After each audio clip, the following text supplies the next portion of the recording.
आज तक मैंने कई लोगों की धुलाई की है, कितनों की हड्डियां तो ऐसे तोड़ी हैं कि डॉक्टर भी उनका आज तक इलाज नहीं कर पाए। जरा सोचो यार, मैं तुम्हारी औकात से बाहर हूं। ये प्यार ना साला बहुत चूतिया चीज है स्वीटी। जो ना होता ना तो इतनी बेइज्जती पे तो अभी तुम दोनों को निपटा देते। जब तक तुम मेरे साथ हो, मुझे मारने वाला पैदा नहीं हुआ मामा। ये पहला इश्क है तुम्हारा, सोच लो। क्या मिसरा लगाया है, वाह। ये पहला इश्क है तुम्हारा, सोच लो। सोच लो। मेरे लिए ये रास्ता नया नहीं।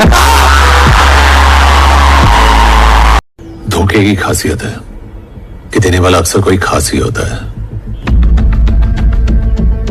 तू मेरी बात का यकीन कर वकील, अगर मैं मर गया तो तू जी गया, अगर मैं जी गया तो तू मर गया।